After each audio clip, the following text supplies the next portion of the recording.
नमस्कार, मैं आमिना और आप देख रहे हैं news time media. Madhya Pradesh का सीधी पेशाब कांड, जिसको सुन के मन में कई तरह की बातें और विचार उत्पन्न होते हैं कि क्या आज के भारत में भी ऐसा होता है, जहां एक तरफ सामान्य नागरिक संहिता यानी यूसीसी को लागू करने की बात हो रही है, वहीं दूसरी तरफ जाति भेदभाव इस कदर है कि लोग किसी छोटी जाति के व्यक्ति के ऊपर पेशाब करने से पहले एक बार भी सोच तक नहीं रहे।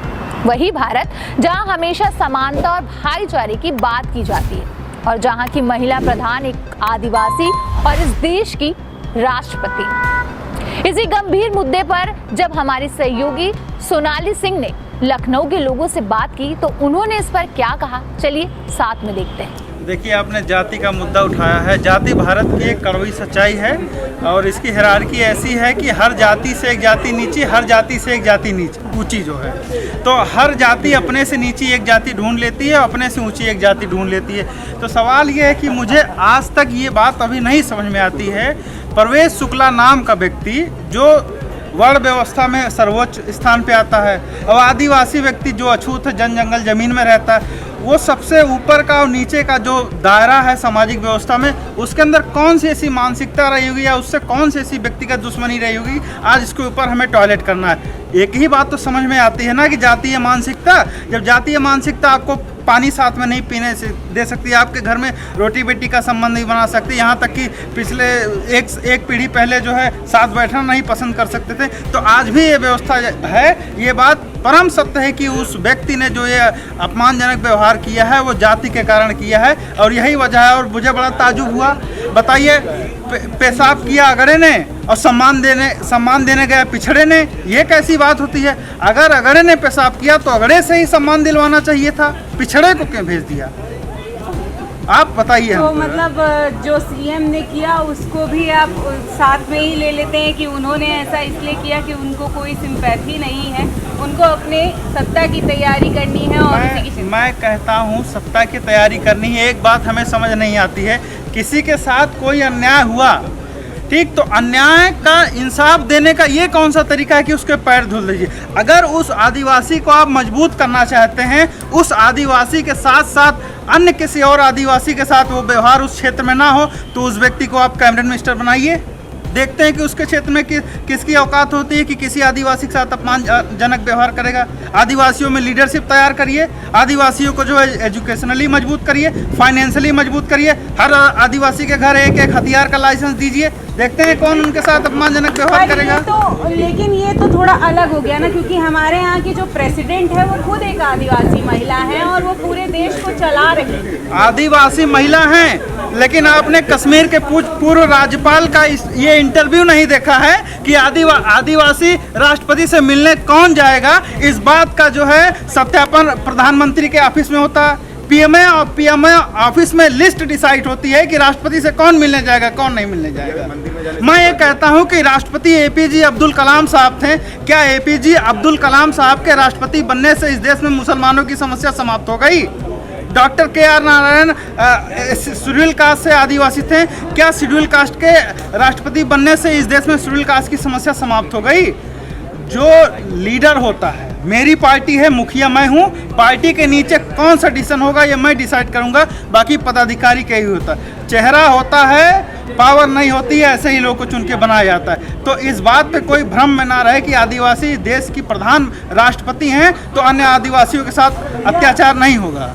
तो हमारे उत्तर प्रदेश में एक चीज़ सबसे ज़्यादा आजकल देखी जा रही है, वो बाबा का बुलडोज़र। हर चीज़, कहीं कुछ भी होता है, कोई भी इंसिडेंट होता है तो सीधे बाबा का बुलडोज़र चल जाता है, जिसे लोग बखूबी सपोर्ट भी करते हैं और केवल हमारे यहाँ ही नहीं पूरे इंडिया में भी करते हैं। आप इस एक्शन को किस तरह से देखते हैं? सबसे पहली बात तो मैं इस तरीके के जस्टिस को बिल्कुल भी सही नहीं मानता हूँ, क्योंकि अगर किसी का मकान गिरता है तो जो आरोपी है, जो इसने गलत किया, उसके साथ साथ उसका परिवार भी पीड़ित होता है। लेकिन सवाल यहाँ ये उठता है, जिन लोगों को वहाँ दर्द हो रहा है, उनका दर्द तब क्यों चला जाता है जब उत्तर प्रदेश में किसी बैकवर्ड का मकान गिरता है, उत्तर प्रदेश के अंदर किसी शेड्यूल कास्ट का मकान गिरता है, उत्तर प्रदेश के अंदर मुसलमानों का मकान गिराया जाता है, तब यह दर्द कहाँ चला जाता है?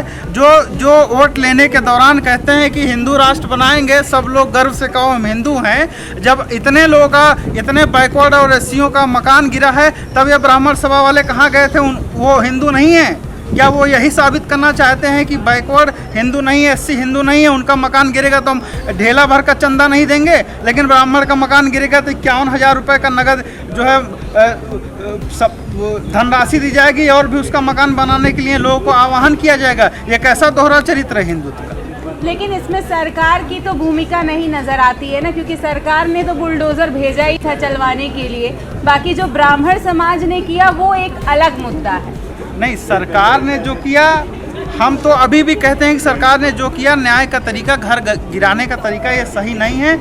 लेकिन जब ये इस तरीके की कार्रवाई सबके साथ होगी तो कहीं ना कहीं आप भी उस दायरे में आ जाएंगे। मैं ये कहता हूँ कि अगर आज बुलडोजर कल्चर चल गया, ठोक दो नीति चल गई, तो सरकार तो 5 साल के लिए होती है। कल जब कोई दूसरा आएगा सरकार में, तब आपके मकानों का क्या होगा? फिर तो हथियार हम लोग का भी पास हो जाएगा, आदिवासियों का भी पास हो जाएगा, बैकवर्डों का भी पास हो जाएगा, तो हमारी तो संख्या ज़्यादा है। ठोक दो नीति के तहत फिर तो सिस्टम ही खराब हो जाएगा। इसलिए हम बाबा साहब अम्बेडकर को मानने वाले लोग हैं, इसलिए संवैधानिक तरीके से न्याय होना चाहिए और जो आईपीसी है, जो कानून बने हैं, उस कानून का डर लोगों के अंदर होना चाहिए। इसी तरीके से न्याय होगा तो समाज में समरसता आएगी। मैं यही कहना चाहूँगा। तो अब अभी अगर इस मुद्दे को थोड़ा सा हटाते हुए हम यूनिफॉर्म सिविल कोड की बात कर लें, तो वो भी एक समानता के लिए ही बात की जा रही है और समाज में समानता को लाने के लिए बात की जा रही है। लेकिन इसके अपोज में हम कह लें तो मुस्लिम समाज भी है, आदिवासी समाज भी है, उनके अपने अपने मुद्दे हैं, अपने अपने उनकी परंपराएं हैं अपने यहाँ की। लेकिन समाज में समानता लाना है तो कुछ ना कुछ कॉम्प्रोमाइज़ तो करना होगा ना।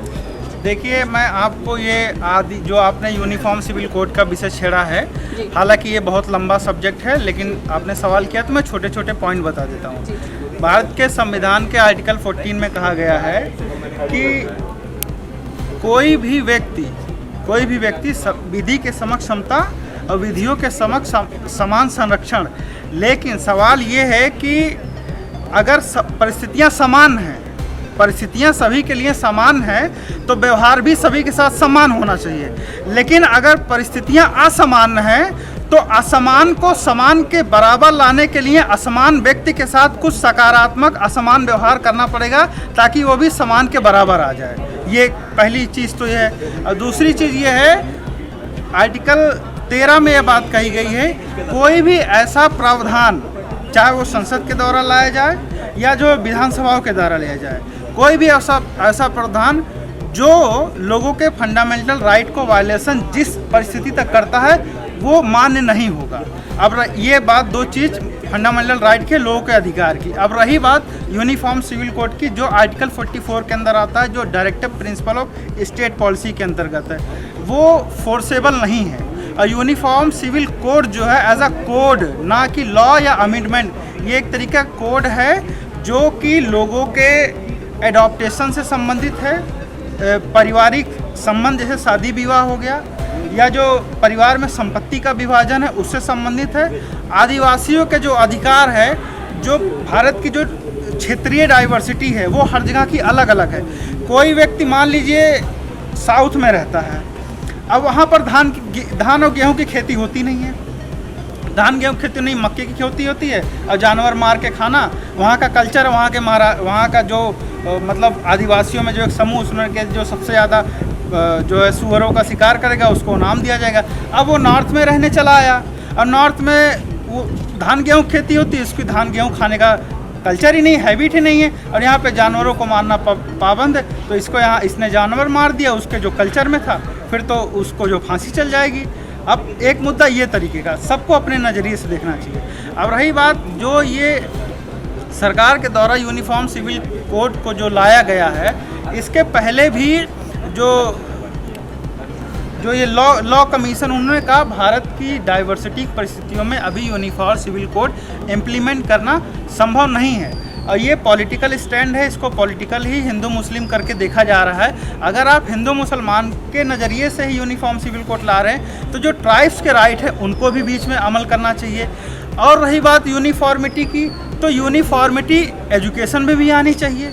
ऐसा क्यों हो रहा है कि एक तरफ निजीकरण वाली शिक्षा, एक तरफ प्राइवेट शिक्षा, उसमें भी यूनिफॉर्मिटी आनी चाहिए।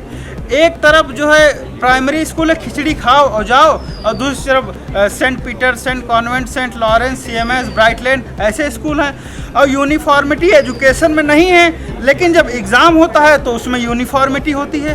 तो यूनिफॉर्मिटी एजुकेशन में भी हो, यूनिफॉर्मिटी जॉब में भी हो।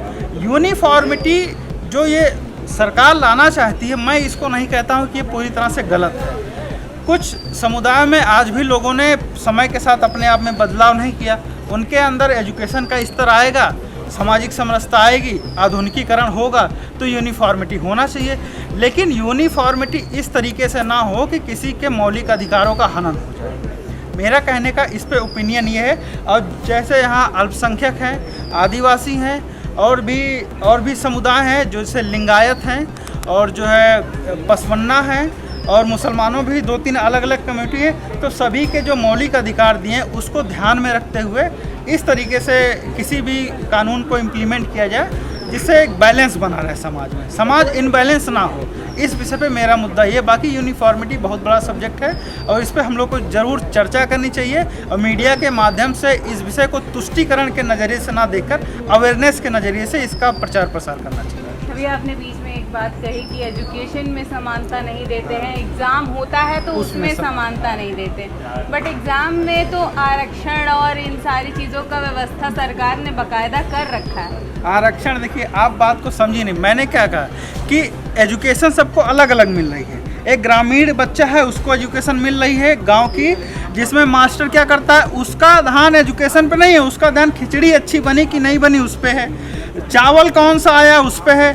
अब दूसरी चीज़, वही बच्चा हाई स्कूल कर रहा है, वही बच्चा इंटर कर रहा है, और जो निजीकरण वाला एजुकेशन है उसमें भी वही बच्चा कर रहा है। लेकिन जब वो नीट के एग्ज़ाम में बैठता है तो उसको सिलेबस एक मिलता है, लेकिन वो जो पढ़ के अलग अलग बच्चे आए हैं उनको जो एजुकेशन अलग अलग मिली है। तो मैं इस यूनिफॉर्मिटी की बात कर रहा हूँ। अगर आप रिजर्वेशन की बात करें, रिजर्वेशन भी असमान को समान करने के लिए एक अफर्मेटिव एक्शन है। तो ये अच्छा एक्शन है, बिल्कुल अच्छा एक्शन है। तो यहाँ पर हमने शुरू किया था मध्य प्रदेश के मुद्दे को लेकर के बातचीत, लेकिन ख़त्म जो हुई है वो यूनिफॉर्म सिविल कोड को लेकर के है। कहीं ना कहीं दोनों मुद्दे समान ही हैं, समानता की बात की जा रही है। आदिवासी है इसीलिए उसके साथ ऐसा हुआ है, ऐसा लोगों का मानना है। जहाँ तक सरकार की बात है, सरकार इस मुद्दे को बेबाक होकर के उठा रही थी, और कहीं ना कहीं मध्य प्रदेश के जो CM थे उन्होंने भी इस मुद्दे को इतने अच्छे से उठाया और उस आदिवासी को अपने घर बुला करके उसका स्वागत किया, उसके चरण धोए। लेकिन लोग इसे दूसरे नज़रिए से देख रहे हैं, इसे वो सत्ता के पक्ष में आने के नज़रिए से देख रहे हैं, ना कि वो किसी आदिवासी के लिए कुछ अच्छा कर रहे हैं इस नज़रिए से। इसके अलावा अगर हम दूसरा पक्ष देख लें तो बुलडोज़र एक्शन की बात करें, बुलडोज़र एक्शन को लोग कहीं ना कहीं गलत भी मानते हैं और सही भी मानते हैं, और इसको हम खुद भी गलत मानते हैं, क्योंकि अगर किसी एक पर्टिकुलर व्यक्ति ने कोई चीज़ गलती की है तो उसकी सज़ा केवल उसे ही देनी चाहिए सरकार को, ना कि उसके पूरे परिवार को। इस एक्शन को लोग गलत भी मानते हैं और सही भी मानते हैं। आप इस एक्शन को किस तरह से देखते हैं हमें कमेंट बॉक्स में ज़रूर बताएं। न्यूज़ टाइम मीडिया के लिए मैं सोनाली सिंह।